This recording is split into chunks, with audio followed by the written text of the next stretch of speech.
And there we go. And we are on the air. Clickety-clack, light bulb, gears, and blah, blah, blah, blah, and all the usual shtick that is in Peter's opening, minus the sound effects. So there we are at my Troubles in Paradise, tortucanwordpress.com. Why don't you have this on your speed link? If you haven't looked at the material, please do so. It's there for a reason. Okay. Starting up the show here. Let me shut that down. Remember which menu to hit and all the other things that we want to boo. Anyway, interesting little show that we have going here in addition to the repeated dissection initially for contested bones. And then we'll also be discussing, dun, dun, dun, looking at science papers. Ardipithecus was to have been our guest today, but unfortunately he had a killer toothache. So he was not in a position to be jibber-jabbering today, and so we begged off of it. But the paper we would be looking at on his behalf is one from the Proceedings of the National Academy of Sciences, and I got a link up to that, as well as all the other little shtick. Let's take a look at what's going on in the room. Brooke is here as a surrogate for Ardipithecus. And let's see, Wonder Lady and Old Scratch and Brian Stevens and Frustrated Atheist and all the rest in there. Hi, gang. Anyway, first off, the catch up on where Contested Bones is going. They've moved into Ardipithecus, which, if you are familiar with your basic paleontology, is kind of a not necessarily human lineage, but close to it, arboreal, but yet bipedal, not chimpanzee. Interesting range of ancient hominid life going back, way back before the australopithecines. We're talking 5 million years more. And the creationist view is that they're just irrelevant to human evolution and that the evolutionists were just really hyping it all over the place. Well, the facts are different. So I put up 3 links of 3 of the pieces that Rupe and Sanford linked to. That as they thought this somehow was helping their case. The Time magazine article is just a general description that gives you some idea of what popular press was saying about the find at the time. And then there was a more detailed Wood and Harrison paper that they were quote mining as a bit to suggest that the hominid ancestor should be more like, isn't any reason to think it can't be more like a chimpanzee than a human. It's just basically authority quoting back and forth. But if you read the whole Bernard Wood paper, you'll find out that it's not helping the creationist case in any way. And then the killer is the stupidity of them citing Tim White. That 2015 analysis in the Proceedings of the National Academy of Sciences is a really great summary of where the field had moved on from the original find of the fossil and the contexts and the issues about the whole bipedality issue and taxonomy and all that. And so all of them are well worth the read. So RJ, you mean to tell me that creationists are not being entirely honest? I know, I am shocked. Well, what they are being is bloody Tortucans. And that's the thing that is so characteristic about it, that they have a dogma, they want to be true, and then they look around for stuff that fits it, and they don't really think through what they think happened with it, and then they don't have a standard for changing their mind. And that little nexus is what happens over and over and over again. It's very boring in one way, but extremely interesting in another. Anyway, what we're going to be doing without Ardipithecus will be a nice screen share at some point in discussing the whole bit of why people should not be intimidated by going after science papers. It doesn't mean that you're going to necessarily know everything that's in there, but it's not rocket science. There are things, everybody's got the secret handshakes. Science has them. If you go into a auto mechanic, they will know all sorts of stuff about the innards of an engine that you may not know. That's more secret handshakes. And in principle, everybody can figure out what those things are and understand it. And science in particular, it has no desire to keep anything secret. They talk in technical jargon at a technical level because it's short. So you don't want to explain the wheel to everybody that knows what a wheel is. You just are writing for the technical people. And that's the only sense in which it is secret handshake stuff. Whereas cults and groups have secret little rules that they want to keep secret, and that's where they can tell insiders from outsiders. That ain't what happened in the sciences. But RJ, we all know that science is just trying to squash creation because they want to hide the truth. I We just all know literally got that today. There's this one guy, Truth, who has never been caught ever offering science data on anything. And I keep on waving the reptile mammal transition and ALUs and paleogenomics at him. And he keeps on saying, no, there's no evidence for this. Why are you paying attention to fossils? And I said, well, because, oh, how silly of scientists to actually want to pay attention to the record of what actually lived. How silly of us. Really, really. I mean, okay, all right. If he argues that, then I will say, then your whole, even though we know it's complete BS in how they use it, but the whole, oh, dinosaur soft tissue found, you can't use that because that's fossil. Well, he hasn't even gotten that far. This Truth guy is probably a low-level bottom feeder who, because he never even cites much in the way of creationist stuff. So I think he's just a generic, make it up as he goes along, trawler, speaking in vague general. He's constantly attacking me, and he would say that I'm a recycler. Yeah, I pay attention to the science literature and recycle. That's called a citation. And he's never been caught recycling much of anything. And then he blatantly attacked me. One thing that really pissed me off is when he accused me of having only of having a bunch of one-star reviews of Evolution Slam Dunk. Well, that was just false. Anybody can look on the website and see, no, the only person who gave me a 1-star hadn't actually read the book. Yeah. He had read chapter 6 of my old book, the one that's on tip. He had not read Slam Dunk. Oh, yeah, I think you may have your thing going there, and we're getting feedback. Hold on. That's for my headset. Mute the live feed or whatever that's coming through your end. I always do that on my end. Yeah, I don't have the live feed since my let me make sure it's not me. Okay. Yeah, it it's could probably be my me. headset. Yes, I'm the bad dog. Oh, okay. There we go. I needed. I'm sorry. It's at times with my headset. If my volume on my headset is turned up too loud, the audio will then pick up through the mic. Oh yeah, well, and the same thing happened to me. I'd forgotten that I had been checking other things and I hadn't put the mute on, so it's my bad. My bad. Okay. These things happen, and it's been a really weird, busy week because I found that Michael Denton, yes, the Michael Denton who I rake over the coals in Evolution Slam Dunk, is doing a book signing over in Seattle, free. And so I am going to zap over there next week and observe. And I had a chance to one of his earlier book signings quite a ways ago, and now I'm glad I didn't because that was before I wrote Slam Dunk. So I have way more awareness of what's going on in his data field today than I did then. Yeah, I would love to be a fly on the wall when you do that.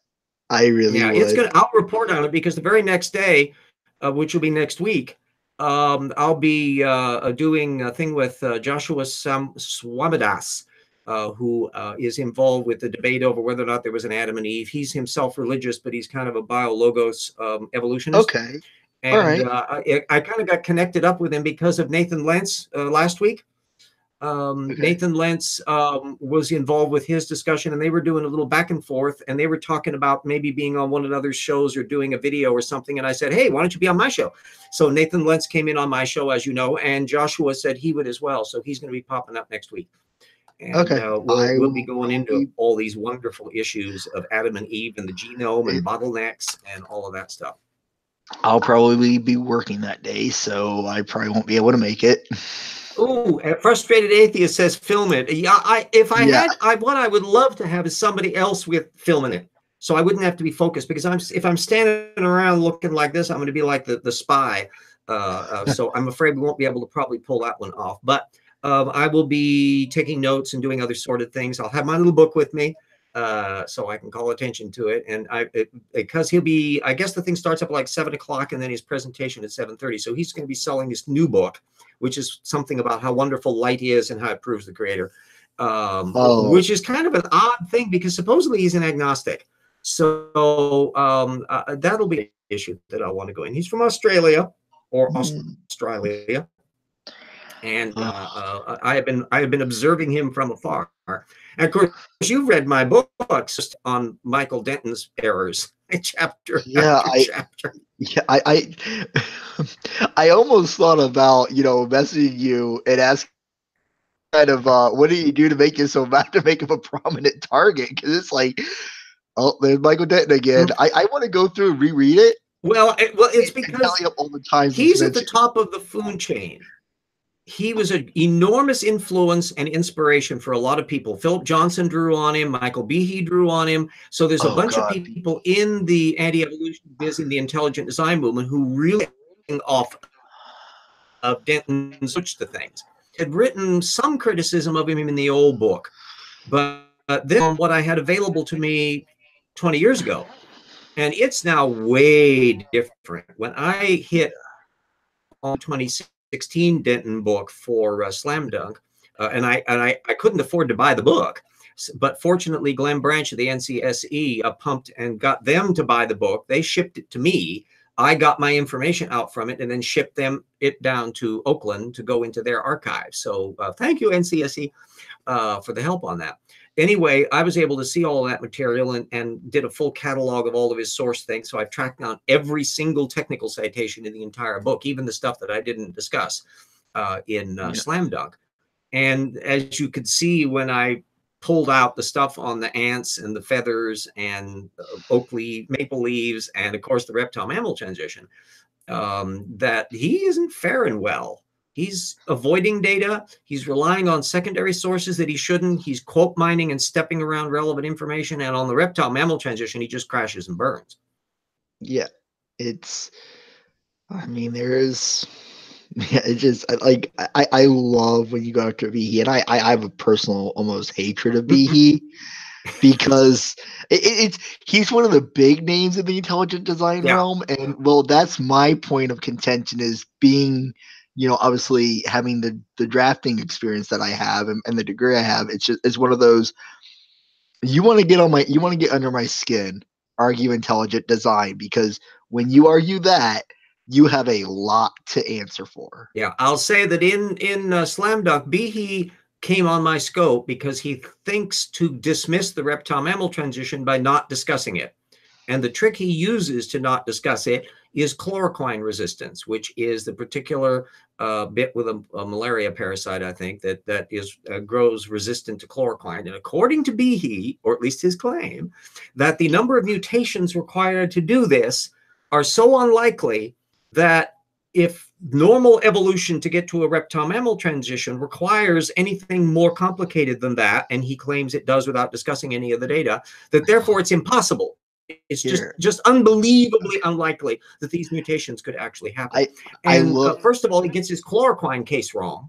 He gets the numbers wrong. He gets the details wrong. That's, if I can ever do a illustrated edition of the book, I'd want to put that chart from the Science Magazine article, or PNAS, I can't remember which one. Anyway, that shows the multiple paths to chloroquine resistance, and all of the main ones are known from actual organisms. They don't have to guess at these steps. They actually exist in nature.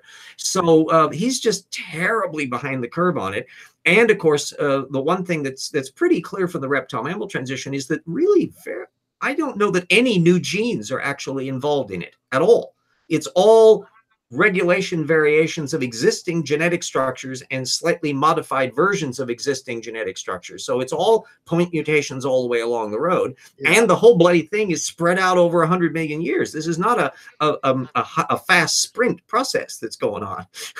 Exactly. And whenever people bring up extraordinary odds, I mean, you live halfway across the country from me. Yeah. And here's the thing, though. There are 7 billion people now, I believe, in the world. Probably a little more than that. Yeah.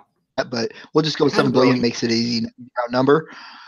All right. So that means in order for you to meet me, there is a 1 in 7 billion chance of you meeting me. What? Boy, how obviously the God of Abraham intended for this conversation to happen. Exactly. Or to meet anyone. Think about all the people you know personally as friends, family, whatever.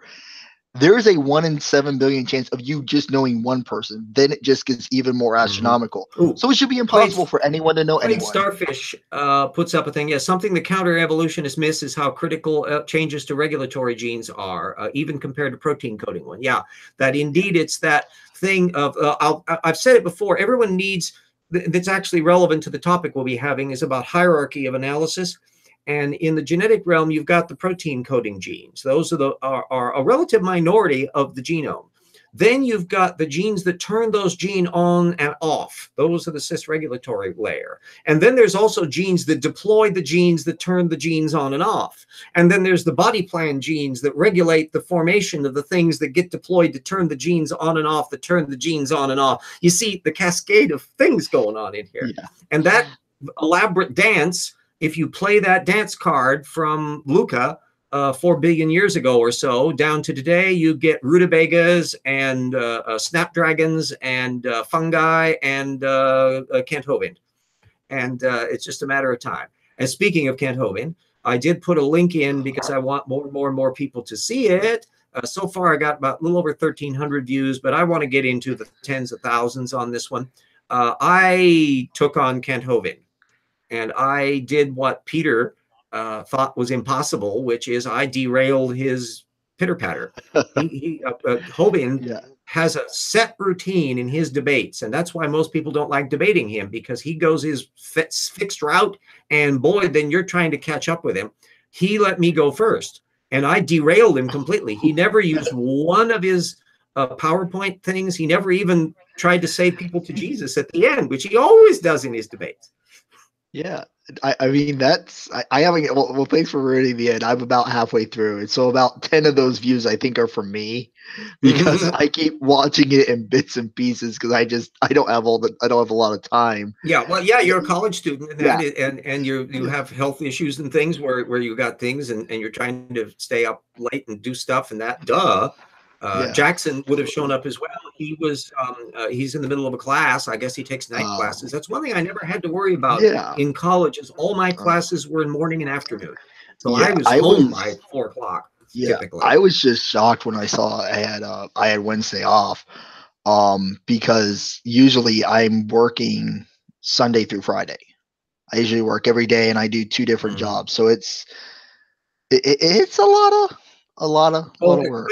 Clade says if he tries to combat Hovind's stream of BS, you've already lost. Clade, no, he was the one who was in trouble, because I hit him on source methods. I deliberately hit him. I called him a bottom feeder, and holy moly, he didn't like that. And I was pointing out exactly how he was misrepresenting stuff, and he was siphoning stuff off of Harun, without ever fact checking any of it. And ooh, he was just fuming from that point on. So I short circuited the little bastard right down the line, and I'll be fascinated to see if anything comes of it. Anyway, so I want as many people as possible to take a look at it. It's about an hour and a half debate, of which each one of us had a half-hour shtick, and then we had a half-hour conversation thing. The moderator, who's apparently a Christian creationist, was very fair and careful about it. He hadn't really done a hell of a lot of stuff.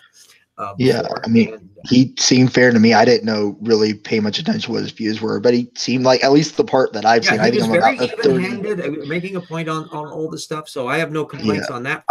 And Kant did not hold his side up very well, because I wasn't letting him get away with I was derailing him right up front. And by the way, he invited me to go first.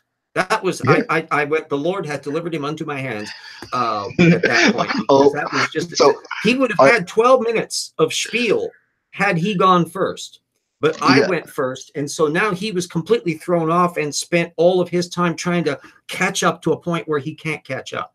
So, RJ, since the Lord hath delivered unto your hands thine enemy, are you going to now sacrifice the first thing that comes out of your house? Oh, well, I don't know. I think there's some spiders living downstairs, so they may be operating there. And they go, we know there's a ton of ants outside. There's a little bird that lives up in my drain gutter, and I can see it out my bathroom window and hear them chirp, chirp, chirp, chirp. And every once in a while, there's sad things where like the dead birds have been pushed out and all this kind of stuff. It's sad. Anyway, it's been there for quite a while. And I think that's having an effect on the wasps, because there's a lot of wasps that like to nest up in our area of the country. And a couple of years back, it was just terrible. We were just having them all over the place. But I think that damn bird hunts them and uses them as grub food. So that's one of the reasons why I think maybe it's that there are fewer wasp nests to contend with these last bits. And so if that's the case, I'm going to let the experiment run. Bird, have your fun up there in the rain gutter. Anyway, so we can get around. Let me put up my shameless plug so we won't have to worry about it. Yeah. And we've added some people to the mix in that as well. And the old RJ does the clumsy routine here of getting to the screen share. There we go. And that over there. And whoop. And there's the patrons. And there's Stephen and Marigale and Keith and Dyer and Andrew and Eatmeal and Yui and Mona and Hindrel and Jen B and Jody and Daniel and Ralph and Bo Hobo and Eric and Benjamin and Staggles and Alex Stone and Surus, who's helping me do the audiobook of Phileas Fogg, and Todes Real. I'm up to chapter 5 now. On the recordings, Everett Benzant and Paul Williams. Thank you all. There's my website again. Plug. Prod. There's a patreon.com which supports the project, but it's basically perfunctory because Patreon's crappy on getting money to people. So basically it's worrisome from that end. If you really want to help me from the funding side, GoFundMe.com, DC Go. That stuff gets to me in literally a couple days, and the old RJ can definitely use it. I'm a volunteer-supported Social Security retiree. Literally, the camera I'm using, the microphone I'm speaking on, the stuffs I'm doing, the contested Bones book that I'm reviewing. Let me get my screen back up in here. This book was sent to me as a gift, and that I'm dealing with. And as I pointed out about the Michael Denton book, and that I don't have a hell of a lot of fun funds, and I would love not to have to worry about hawking all of the CDs behind me, which, by the way, I checked out at some point at pawn shops and that, and my collection has almost no value, in the sense that there are not many people anxious to have that Richard Strauss opera or that obscure 1920s movie or whatever. That this is not stuff that's you know, so I'm holding on to it as best as I can. RJ, what do you mean? I've seen your collection of stuff. You showed me some good stuff. I would take it. Well, yes, but then you and I are weird. So there we go. True. Yeah, Clade says there, the stupid thing with Hovind is he hasn't added anything new to his argument in 20 years or more. Yeah, indeed, Clade, that is literally true. And I was counting on that. I have been counting on that in my debate with him, because I anticipated that he would not be coming up with any new material, and that he would be very frustrated on the fly to have his source information challenged, which is exactly what it turned out to be the case. And as many people as possible take a look at it and spread the word around. And I'm still functionally invisible in too many ways. So I want to be the situation where if people say, hey, has anybody debated Kent Hovind? And they'll say, well, yes, look at RJ.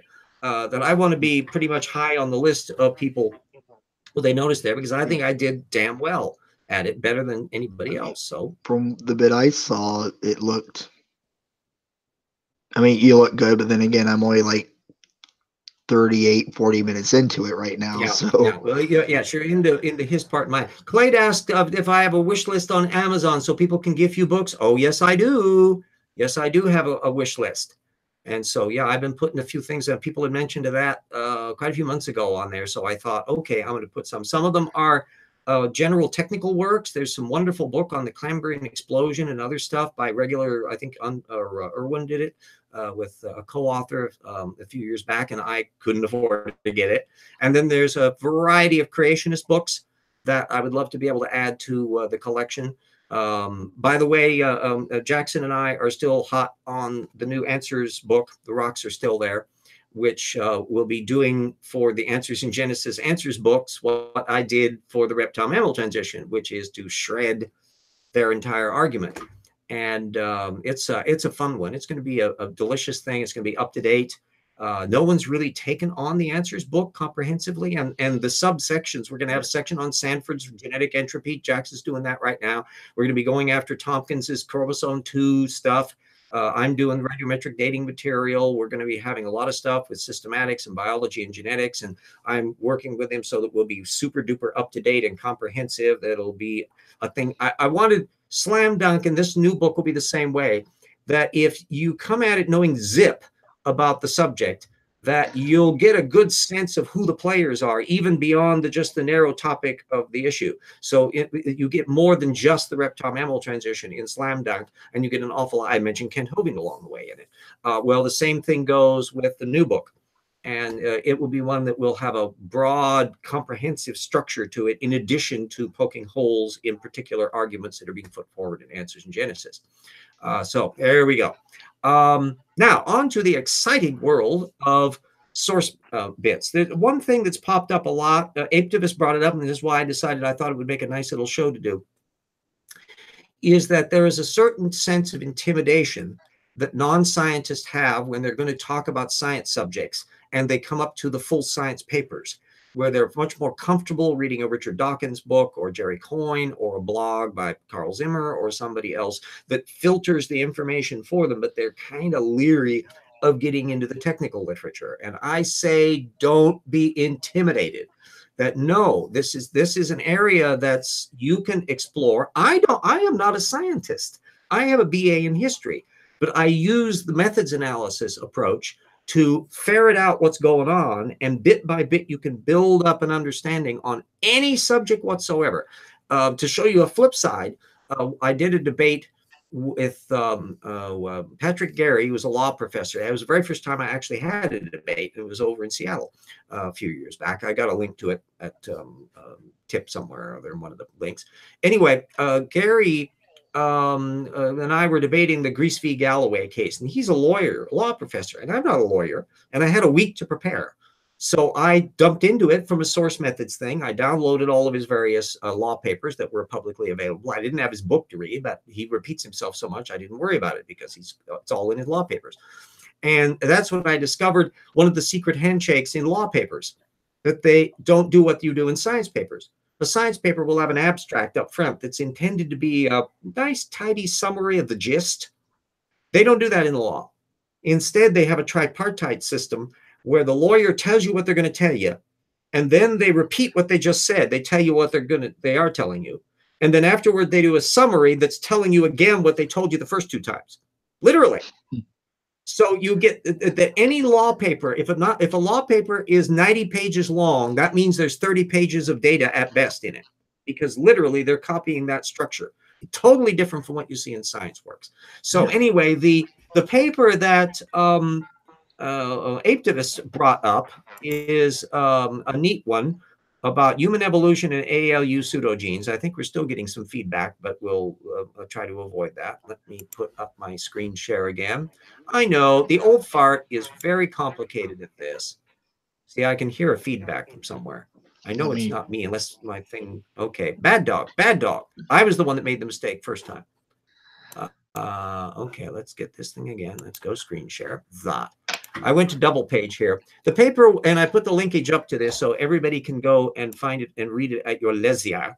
And so it's transposable element insertions have strongly affected human evolution by Roy Britton, and it's from PNAS in 2010. Now, I'm assuming that you would agree with me that you're looking at stuff and there's a whole bunch of sciencey charts over here with sine 1/75s and ALU YA8s and a whole bunch of this stuff and things with numbers and percentages and all that. I'm hoping that you're looking at this and going, whoa, what the hell is all of this, right?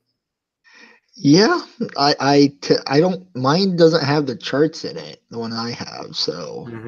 Yeah, well, it'll be, if you've got it from the HTML version there, that's the one that I put the link to, but there, you can easily download the PDF version, which is what you get here. This is the way it appeared in print in the original thing. And I like to get the PDF versions as much as possible because that's the print version as opposed to the electronic version. And sometimes it is much easier to see a lot of the charts and tables in the PDFs than it is otherwise. But that's just me as a foible. So what I'm doing with this, if I come at this paper totally cold, first you look at the surface structure. First of all, you got the nice abstract here. So it's comparison of a full collection of transposable element. Okay, they're going to talk about something called a TE, whatever that is. If you don't know what it is, that's a thing to jot down that you could study. And then its sequence of vertebrates with genome sequences show that the human genome makes 655 perfect full-length matches. Ooh, that's kind of interesting. And so that the case is that the human genome contains many active TEs, transposable elements, that have caused TE inserts in relatively recent times. Okay, if you don't know what a transposable element is, that's going to sound jargony. If you do know what a transposable element is, it's a string of RNA that basically has a copy me signal. And so it programs and jumps into the code all on its own and can insert itself into the code. It doesn't necessarily get read. If it does, that's usually a problem, but it can do that. And these transposable elements can occur all across the bacterial kingdom particularly, but they can also occur in vertebrates. And so this is something really interesting because you're looking at one of the engines of how evolution works, not just one engine, there's a whole bunch. So these TE inserts in the human genomes are several types of young ALUs. There's another clue. If there are young ALUs, there must be old ALUs. So we're talking about a spectrum of time here. And right down at the bottom, in fact, it's got ALU sequences, speed of evolution, the last 3 million years. Right in the front, they're talking about the code, the top killer phrases that they use for their own indexing system. So we've got these young ALUs that must be in the last 3 million years. Well, that's basically since the australopithecines on. So that's the meat end of how our human species is finally developing. And so it says work in several laboratories, it's more than one group, has shown that such inserts have many effects, including changes in gene expression, increases in recombination, and unequal crossover. Those are more technical terms about what happens, how the way genes are constructed, how they're read, how they're the sexual reproduction producing copies of things and so forth. All of those are terms that you would then write down if you don't know what they refer to. That would be something you would investigate some more on your own to get an understanding of what was going on. The time of these very effective changes in the human lineage genome extends back about 4 million years, according to these data, and very likely much earlier. Rapid human lineage-specific evolution, including brain size, that's involving what makes us human, our culture, our language. Wow, this is potential neat stuff, is known to have also occurred in the last few million years.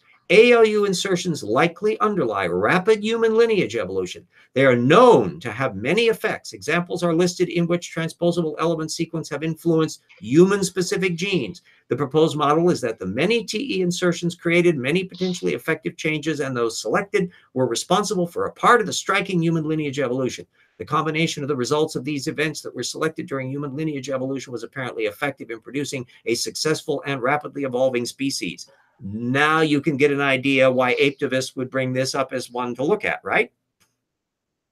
Yeah.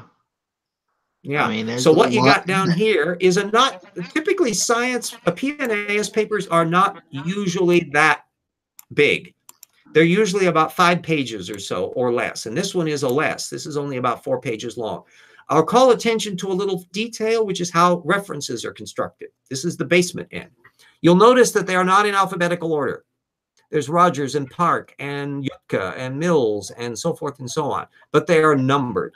Some reference bases will be alphabetical instead, and they'll have all the references in alphabetical order, and they'll reference to them by name in the piece.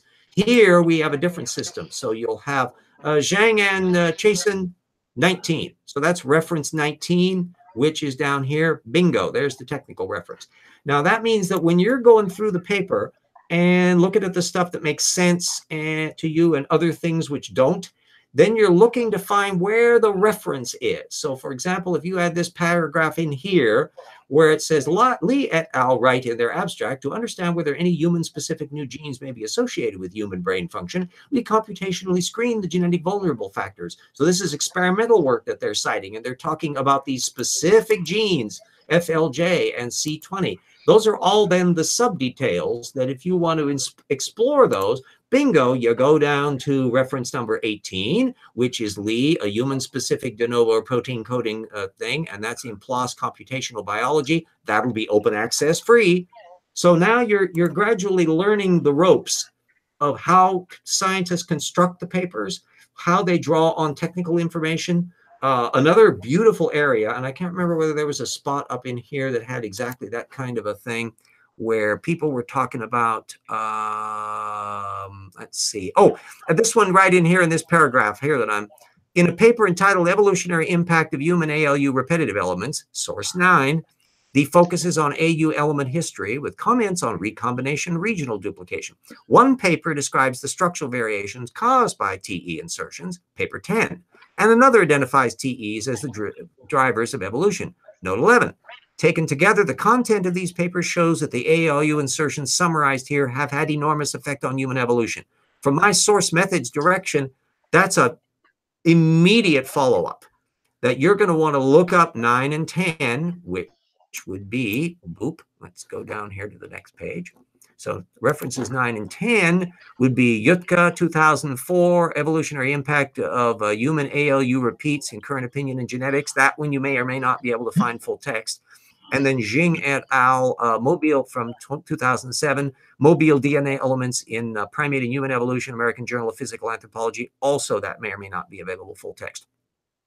And so gradually, when you're exploring this, you're like an explorer traveling in a, let's just do the stop sharing here and get back in the thing. I can always bring the paper back up again. You're an explorer traveling into, if I turn my camera off, there we go, bingo. You're an explorer going into a unfamiliar territory. And instead of seeing there be dragons and strange runes, like going into Lord of the Rings when they're going into the cave there in the Moria, you've got the science jargon and the terminology that's being used, but it's not magic. And you can find through Google searching, through looking up the references that are being cited on particular technical points, then follow them up. And it's just a matter of exploring. It will cost you nothing more often than not, just as this paper would cost you absolutely nothing to get, because you can download it for free and then explore at your leisure. So it's not the matter of what I had to do back in the 1990s, where you'd have to go to the damn college library and you'd have to ferret through the stacks to get the actual hard copy and then make a photocopy of the hard copy. And yikes. Yeah, technology has come a long way from hammer and chisel days, huh? Yeah. Oh, yeah. I won't put the thing up, but I'll put the well, maybe I will go ahead and we'll just restart the thing. Motway says I might want to read the conclusion of the paper also. So let's put that back on the screen. Yeah. And I was going to say, when you so you know the conclusion section, it's only a paragraph. Transposable insertions occur frequently during human lineage evolution. Table 3, which was back a page, shows that the rate of human insertion was larger in the past, back to about 3 to 4.5 MYA, million years ago, and probably much earlier. This observation has led me to speculate that ALU insertions underlie rapid human evolution. There is no doubt about the occurrence of many TE insertions, and some of these affected human gene expression. The question is whether there were as many as required, and this issue suggests the model is speculative. The proposed model is that the many TE insertions created many potentially effective changes, and those changes selected were responsible for the striking human evolution.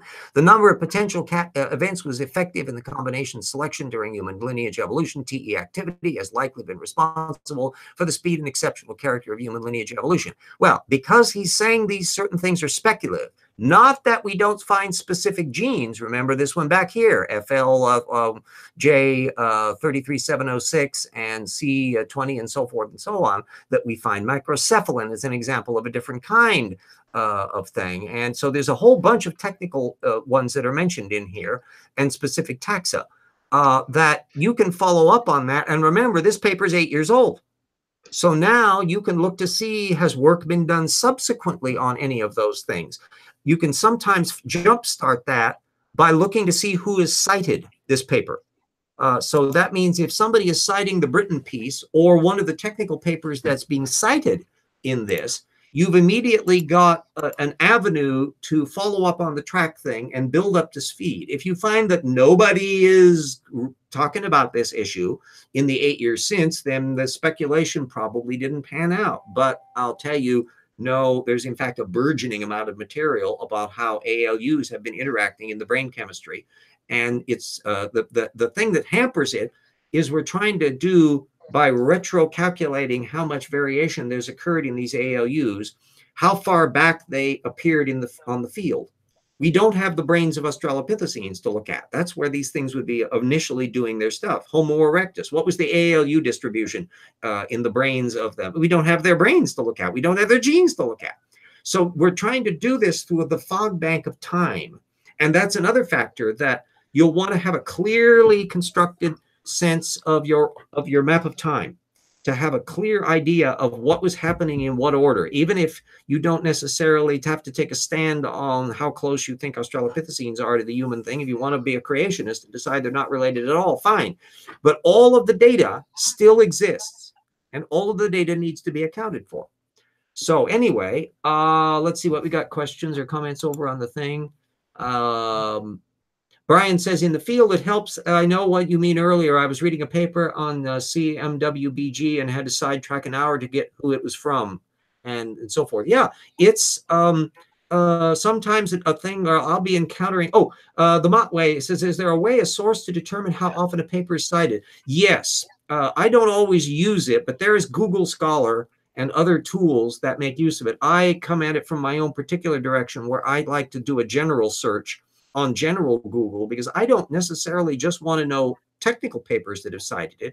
I want to know if it's popped up in the creationist literature or not. And it won't always show up on a citation system that's designed to talk about technical papers citing. I want to see whether it's shown up in Evolution News and Views or Acts and Facts or something like that. So RJ, you mean that, you know, the creationists aren't considered reliable sources for Google Scholar? See, it's a conspiracy against them. Actually, the technical journals that creationists have, Answers Research Journal and stuff like that, will show up in citations on Google Scholar. Does that shock you? A little, actually, a little. Yeah, because they're not making any judgments. They're just talking about things that qualify as technical journals that have a citation trail system.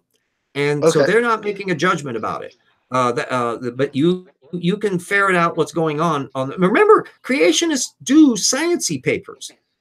Andrew Snelling and all the rest and Jeffrey Tompkins do papers that have as many footnotes as you'll find in this paper, but it's at the source methods level when you start investigating. That's another further layer, is that if you looked at reference 9, reference 10, the ones that were popping up, and you were looking up the original papers, they should say what the author says they says.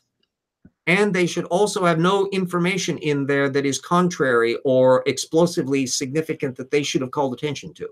And in real science papers, when they will bring up controversies, for example, you get it all the time in the human evolution papers and stuff that I put the linkages up to, where they're talking about areas of controversy, and they'll say so-and-so and so-and-so can have this view, and so-and-so and so-and-so have this conflicting view, and here's my view on this, and here's the stuff that might need to be done in order to resolve it, and so forth. That's how the real science works. When you move over to the pseudoscience realm, however, they don't like to talk about anything that conflicts with their model. So they just sweep it aside, and you never even find out about it. Instead, they're doing a glee club where they're using the science data purely for the purpose of supporting the position that they already know must be true, and nothing is ever going to argue with them about it. That's not doing science, not doing sound history either. No, just no. So anyway, I hope that is a little bit of a helpful primer on why I don't feel intimidated by any technical paper, and nobody should. Yeah, and also, oh, sorry. Yeah, go ahead. I've been blathering. I need to no. I was just gonna say, one of the big things, like when you sent me the paper, I wasn't really sure on what TEs were. I'm still not 100% confident in knowing about them, but I know a little more, because you want to know when I came across that term, I really don't know much on it. You know, the first thing I did, new tab, Google, typed in bingo, bingo. I found, believe me, you'll find that Wikipedia is handy. It's not a destination. It's not your end result. Don't trust Wikipedia as an infallible oracle, but it will be a useful guide. They'll have a thing or a standard dictionary term or anything else. And then you can just Google, transposable elements. And you'll get a bunch of stuff on it, some of which will be useful, some of which will be websites at science-oriented sites where they've got a brief description of it, and you don't really know a hell of a lot more after you've read it than you did before. But eventually, one thing you want to, an important general rule is, yes, there's the technical literature that's the primary source core area. But one thing that's really useful is to find a technically oriented review article.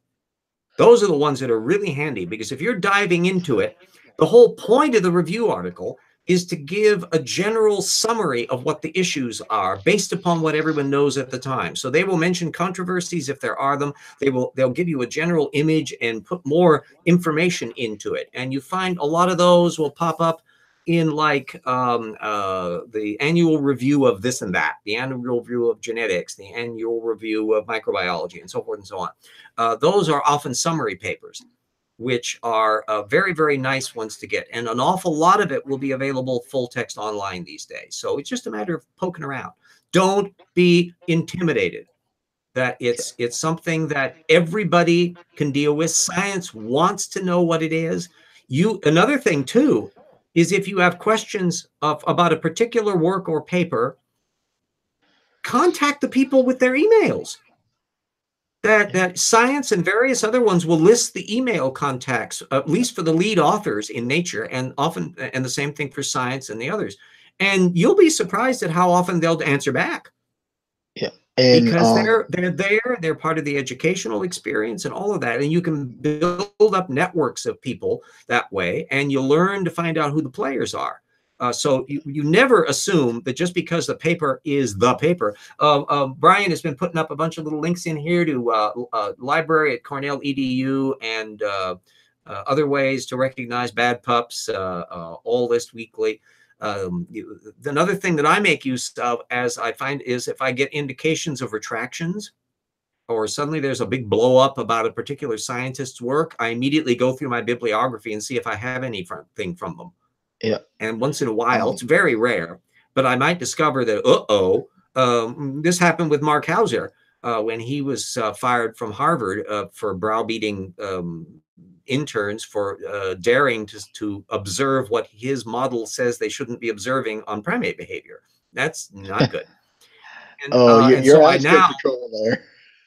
I now effectively have a little question mark against all of Mark Hauser's collaborative work. It doesn't mean that it's instantly off the map, but the point is that the fact that he was involved in it, I want to be really careful to make sure that the material has been corroborated from other contexts in that. So it's how you learn the landscape. It's just as complicated as politics. Yeah, and I would say also another tool, at least for me being here at university, and it is a pretty large one, is I have access to professors. I have access to people who actually teach this stuff and can explain it. Literally, if you have a question about like physics or astrophysics or anything like that, get a hold of like a big state university and contact them. I mean, they will more than likely be willing to help you, because those are professors. Their job is to teach people that, and they can explain a concept to you probably, and even at the library, the colleges here, the libraries are intended for the people that are at the students, but they help non-students at these places. And we've got Gonzaga and Whitworth and Eastern Washington University, my alma mater. And the other thing that pops up is check to see that there are like science lecture series open to the public kinds of stuff. They do Darwin Day stuff every year here at Eastern. And so they bring in lecturers on some fabulous topics have popped up over the years there, and open to the public. You can go in there, and now you're meeting people. You're learning about other stuff. You're looking at it from the horse's mouth as the scientist is telling you about the cutting edge work. Oh, there's so many ways to find out more and more about stuff these days. And YouTube.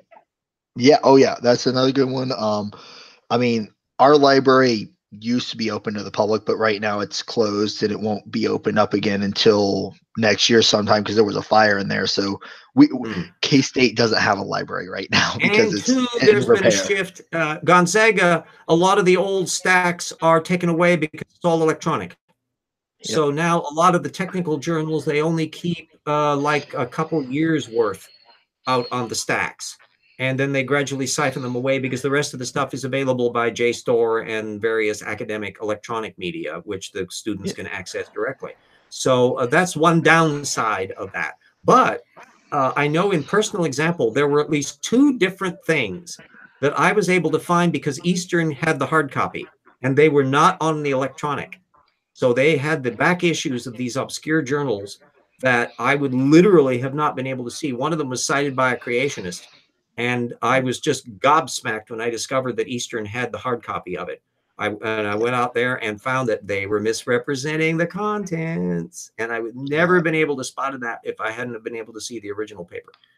And Clyde said something, and that's pretty accurate. Most university libraries allow you to use them, just not check out materials.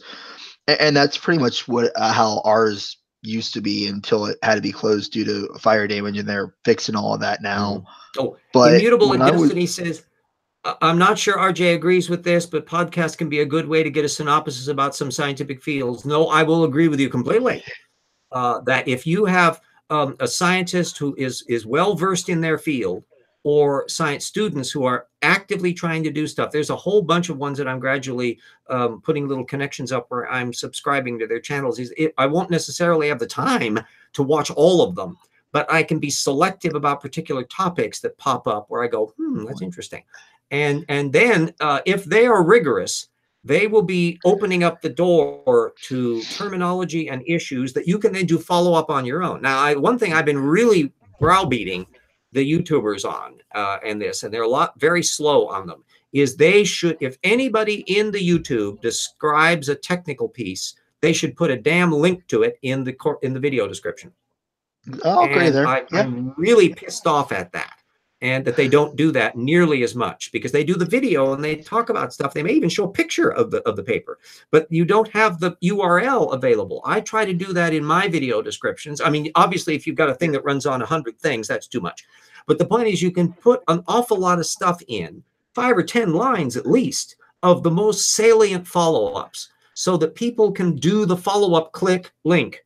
And I think that in this electronic age, it's just stupid not to make use of that option in setting up the description of the video.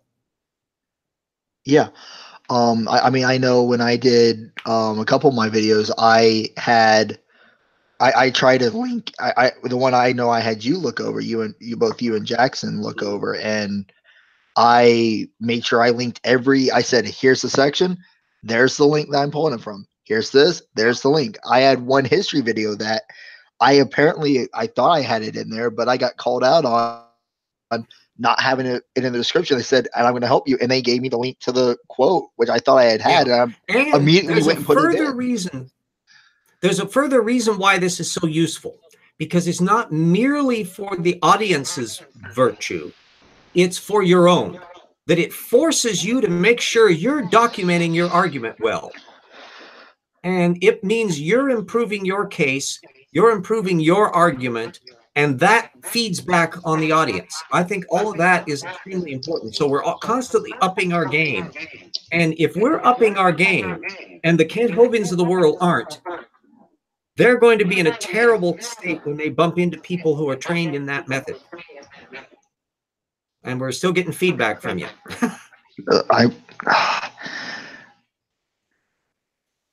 Are you on a headset? Yeah, I just turned it down a little more. There should be no sound popping through at all. Yeah, I don't know this is an old headset, so it's kind of swirly. Well, evil. It's possessed by demons. Yeah.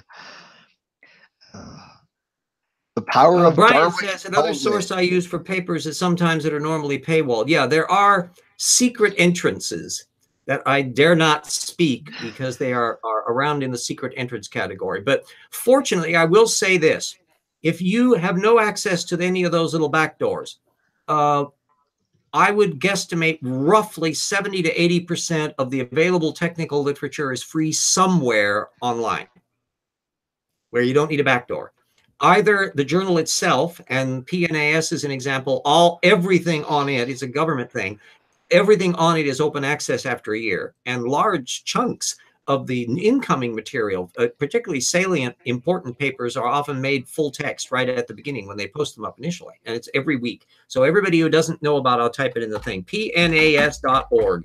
If you don't know about this little puppy, good gravy, get it on your list, wordpress.com.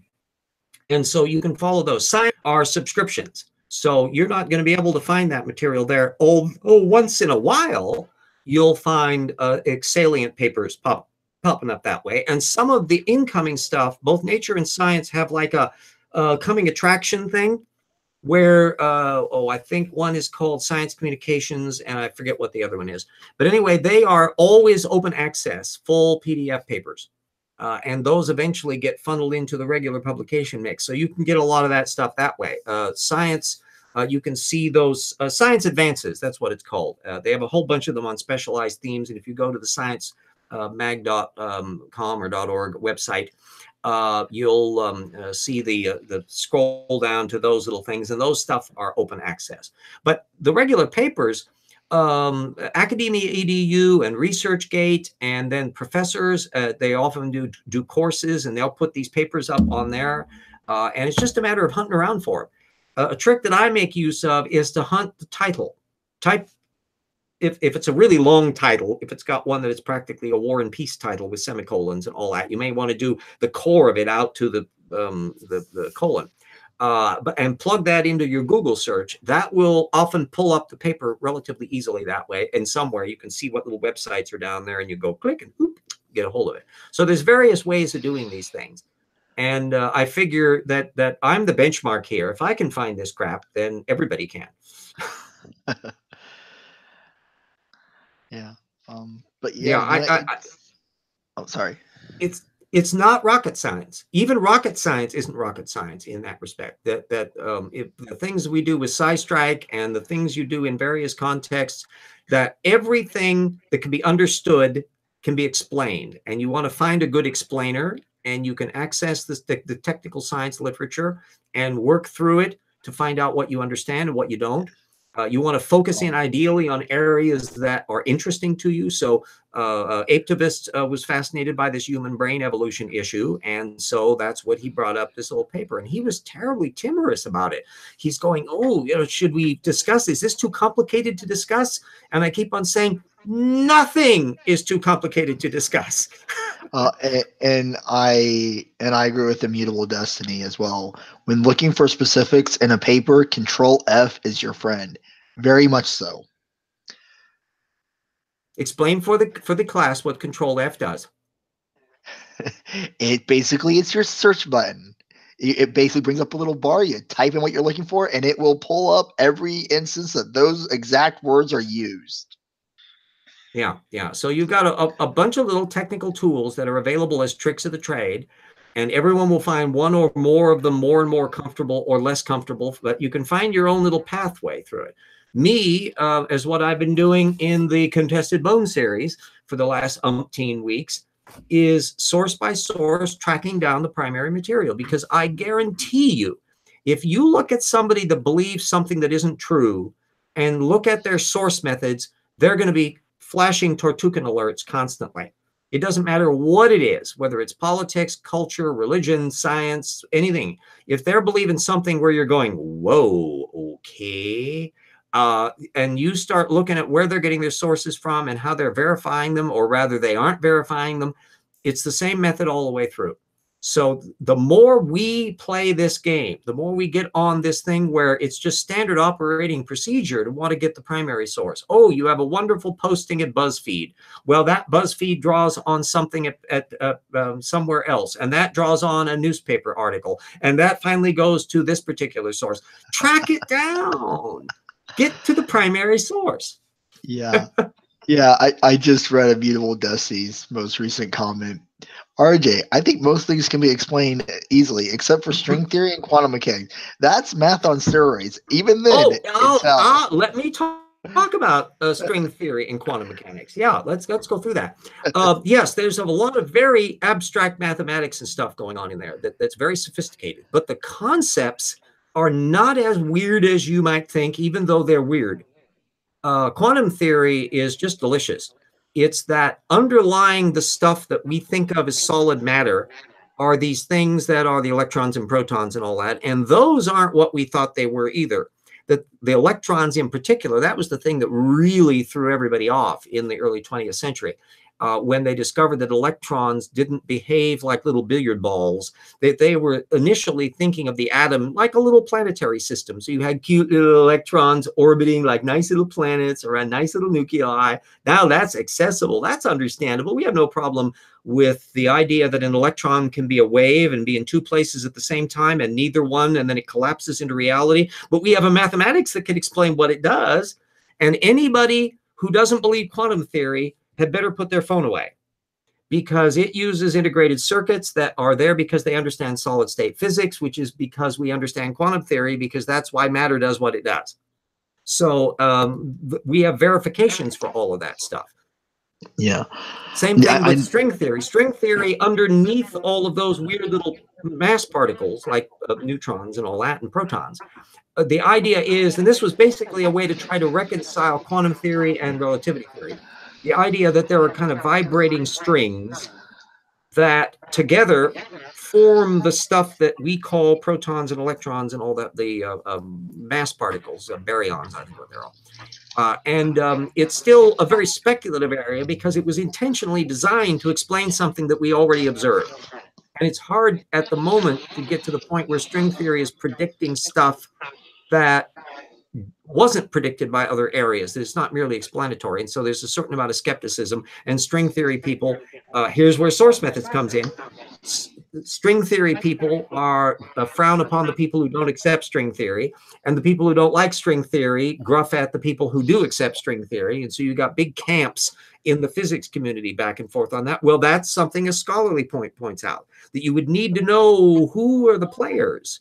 And what are they on the camp, and what evidence are they drawing on? And you can get people that will explain these issues. And since you would now discover that there's more than one camp, that there's like a string theory group and a non-string theory group, that means when you read any scientist talking about cosmology, you'll want to find out which camp they're in, because that will affect us. Are they ones who are weighed in on these controversial issues or not? And that may bear upon how reliable you want to treat them. So it's all the same source methods, damn it. Yeah, mutable destiny says M theory is a specific form of string theory. It connects up with, if my understanding of it is correct, with cosmic inflation and a lot of basic things that are going on early in the Big Bang. And the people who are string theorists really love it. And in principle, it can reconcile gravitation, Einstein, with quantum physics. But the problem is, you're operating at such a tiny level, it's difficult to be able to test it. You can't build a particle accelerator that can be able to differentiate it. And so physicists of the grumpy cat school don't like it if you can't find a way of verifying it or not. It's just too theoretical. And so you get a bunch of ones that have hissy fit fights over these aspects. And then your religionists in particular, an awful lot of people in the intelligent design camp will feed off of this debate as a way of saying, well, see, they're trying to avoid God, and they're trying to find all these little outs for multiverses and all these other things, and you see, and all that. So there are implications even to this stuff that go beyond just the physics of it. So it's important to pay attention to. Okay, where are we? We're past the hour. So yeah. I'll do a little sum up there. We would like to commiserate with poor Aptivist, whose teeth were shooting pains into his body, and therefore pulling away from the cheery idea of flapping his jaws with me over ALUs. Everybody check out those various papers. Dive in. It ain't going to hurt you. you know, it's not something where the PNAS police are going to come to say, why were you looking at the Britain paper from 2010? No, it's stuff that it's accessible. Everyone can explore it. And the worst you can do is shake your head and go, what the hell does this mean? But find out. RJ, it does hurt you. It gives you a headache because you're forced to learn things. We all know learning's I'm bad. insatiably curious. And I refuse to be intimidated by a science paper. That you learn what the terminologies are and the like. I had to do this on the fly when I was writing my criticism of John Woodmarapp. You remember John Woodmarapp from chapter 10 or whatever from Slam Dunk? Sounds vaguely familiar. He was the young Earth creationist who was trying to take down cladistic taxonomy and the reptile-mammal transition and screw it up mightily. Yeah, the little jerk. Jan Pexis, my real name. Anyway, I had to look up what the terms were. Once I got the original technical papers, I had to find out. You'd see a chart of bones, and there would be all these little maze of things referring to them. There would be SA, and that's okay. That's something or other articulate. Okay, blah, blah, blah. And then I would have to find out what the damn things mean. And then I could use those to see what the codes were in the cladistic listings of all the character states. And bit by bit, you figure out what the codes are. So you can work out what everything means. And I got a compliment even from Dr. Liu from the Carnegie, who had given me all this material that I had requested from him. And I had him vet the paper originally that I wrote. And he said, you know, you do pretty good at this. You could have been a systematist. And I said, no, I'm just a really thorough jerk who will not let the science paper intimidate me. And you learn what it is and find out what it all is. But just think of it like auto mechanics with a different thing, or music. If you were trying to suddenly walk into a concert hall and you were listening to them talking about semiquavers and up to an augmented fifth, and you have no idea what the hell they're talking about, but it's not Martian, and you can learn it as a skill. You can learn law. You can learn any of the technical jargon that occurs in any discipline in science. It's all accessible. It's just a matter of tracking down the stuff. Yeah,